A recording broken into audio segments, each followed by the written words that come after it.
Bir daha ilk oraya sonra. Sopağdan geldi ilk tanıştım.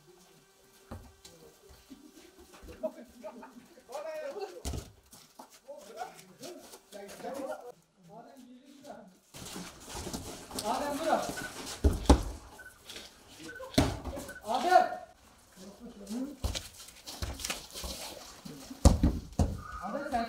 Adem sen kızım. Hepimiz aynı binadayız zaten. Kardeşlerimiz ve çocuklarımız. Yani boş zamanlarımızı kitap okuyarak ve böyle top oynayarak geçiriyoruz. Zaten daha önce bu 2 ay önce şu koronavirüsü atlattık. Başta kitap okumayı önerdim. Çünkü çok güzel. Biz de öyle bir program başlattık kendi ailemizin arasında. Herkes kendi evinde çocuklarla oturup belli saatler içerisinde kitap okuma saatlerimiz var. Onun dışında böyle boş zamanımız da olsa hafta sonları top oynayarak veya voleybol oynayarak değerlendiriyoruz. Beraber her zaman dışarı çıkıp top oynuyoruz bahçede. Bazen eve geçiyoruz, sohbet, muhabbet, dini sohbetler yapıyoruz. Sonra ibadetlerimizi mutlaka her gün yapıyoruz. Yani her gün. Telefonlara, tabletlere, teknolojik alette olabildiğince hiç girmiyoruz. Yani. Allahu Ekber, Allahu Ekber. Eşhedü en la ilahe illallah. Eşhedü enne Muhammeden Resulullah. La ilahe illallah Muhammeden Resulullah sallallahu teala aleyhi ve sellem.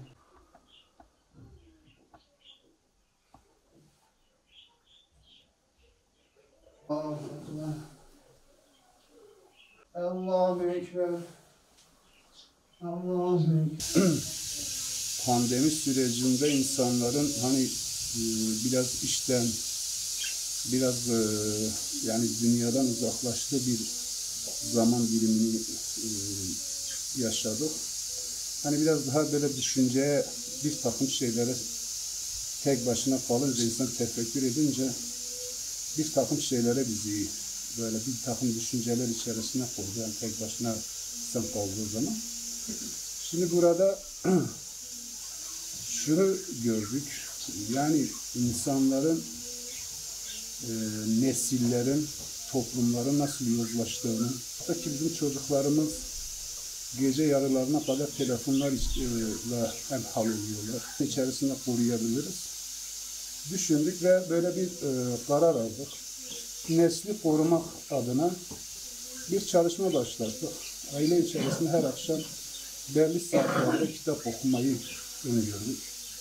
Ve bu kontrollü bir şekilde herkesin seviyesine ve yaşına binaen bir takım kitaplar tedarik ettik ve bu şekilde devam ediyoruz. Rahmetli annemi ve babamı malum koronadan kaybettik. O sırada ben bizzat hastanede annemin başındaydım ve bütün aile bireylerine bulaştı. Biz atlattık ki şu anda da böyle bir yani hastalıkla ilgili, salgınla ilgili bir endişemiz yok maalesef ama yine de dikkatli davranmaya çalışıyoruz. Aile bireyleri geldiğinde zaten hep abdestlerini alıp geliyorlar. Çoğu duş alıp geliyor. Elbiselerini değiştiriyorlar bir ara geldiklerinde. Ve maske ile sosyal mesafe kurallarına da biraz daha itina göstermeye çalışıyoruz. Ne kadar en azından bir aydır bu faaliyetleri sürdürüyor. Böyle bir sıkıntımız olmadı. Kendi ehlini ve çoluk çocuğunu gücün nispetince bütün şeylerde uzaklaştırmak için önce alternatif bir yol oluşturacak. O alternatif yol nedir? Mesela şu şekilde kitaplar tedarik edebilir. Peygamber Aleyhisselatü Vesselam'ın hayatı, İslam'ın yani adabıyla ilgili en azından bu noktada böyle bir alternatif oluşturursa en azından bir nebze de olsa kendini ve neslini öyle bir felaketten korumuş olacak.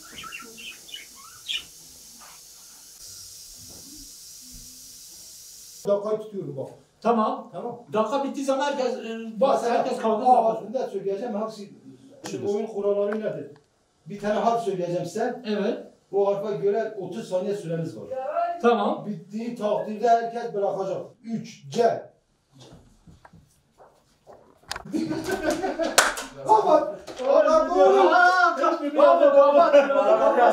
Kapat. Getir bak. C bilsen. Ya aslında şey. Tamam. Devam edin. Tamam bir tane kaldı. Tamam o zaman C iptal Hayır edelim. hayır. Hayır o şey kaydı Son yok. geçen. Etmiyorum. Sen Ben kabul ediyorum. Sen- Ben kabul etmiyorum abi. Yoksa Sen sıfır bir var. tane tek Abi al, sıfır sıfır var. al. Bir tane değil abi. Ceylan sen. Belki de Ceylan. Benimki de Ceylan. Ben de Ceylan. Senin. boş. 0 5 5 5 5. 0 0. Abi çiçek. Nasıl? Ben İçeride. bitki Çiçek çiçek. yok. Bitki çiçek. Ama Ç harfinde Ç, o C değil, o Ç harfinde yazıyorsun sen onu. Aa o C. Ama olmaz, sıfır. Belki yok. Sen de sıfır. Sergin ceviz. Bu da yok. Ama o. Hesabı Yok gördün sen. Ne? Cezve. çekyat değil 0 Cezve 0. de olur. Olur o çeke de. Çekyat 12. Çekyat. Ç harfiyle oluyor Ha, 0. O da 0 O da 0 0. 0. Çekyat değil. Çekyat Bana nasıl? 0. Belki cam 10. Cam. Tamam ülkeyi söyleyin bak ülke Önce bak. belki de cam. Tamam cam 5 0 5 o zaman. İkimiz de 0 Tamam 5. bizim Ha. ülke. Ülke Cezayir. değil mi? Tamam o da Cezayir. Bu da 5 yaş kendi. Belki de Cezayir. Sen de 5 sen. Ben Cezayir. Sen de Ben 5. sıfır. Belki boş. 12 0. Kısıtlamadan dolayı aynı ailede aynı binada oturduğumuz için özellikle de büyük abim var. Onun evini tercih ediyoruz. Orada oturmayı ikamet ediyoruz. Bu arada zamanımızın geçmesi için gençlerle beraber hem bilgi amaçlı hem günümüzün daha rahat geçmesi için eski dayanıklı oyunlar oynamaya çalışıyoruz. Zamanımızın daha güzel geçmesi için. Belli bir yarışma yaptık. Gerçi bilmiyorum ama yarışmayı arada ben kazandım. Yine de sonucu herhalde abim belirleyecek hakim heyeti olarak. İşte günümüz genelde böyle geçiyor. Güzel. Eskiye dayalı zamanları hatırlıyoruz. Daha aktif bir şeyler yapmaya çalışıyoruz ama elimizde imkanlar kısıtlı olduğu için genelde günümüzü aile içerisinde geçirmeye çalışıyoruz. O da ne mutlu bize, birbirimize bağlılığımız daha güçleniyor. Bir açıdan da iyi oldu, aile bağlı biraz daha güçlü oldu. Hafta sonları genelde genç kesim ya ellerinde telefon bir yerlerde gezmeye çalışıyordu. Büyükler de ya kafede ya gezme amaçlı. Korona biraz daha aile bağlarını güçlendirdi. Hepimiz bir aradayız. Şu anda ne güzel, mutlu bir şekilde eğlenebiliyoruz. Ki faydası oldu bize diyebilirim. Şimdi soruyorum, eskiye dahili abime soruyorum. İşte yaşadığımız olayları, güncel olayları, daha geçmişteki olayları birbirimize anlatabiliyoruz. O eski maziyi hatırlayabiliyoruz. Süre Bitti mi? abi süre bitti Kemal abi. Kapa. Bir şey yazamadım. Abi bak söylüyorum. İsim Demet. Tamam. Deniz. Deniz sen 2 deniz bunda deniz. Denizli 5 yazdım 5 ha. Tamam hadi. Tut abi. Tamam. Senin? Yoktur. Benim yok. Senin yok. Sıfır. Benimkiler dereotu. Yok öyle bir şey ya. Valla benimki dereotudur. Tamam. Hemen 5 Valla dereotu. 5 Sen şey yok. 0. Düdüklü tercih. Tamam ikisi doğru. Belki de dolap var. O ikisi sefer belki 10. Yapma abi. Dolap. Abi ülke. Danimarka. 0 bravo.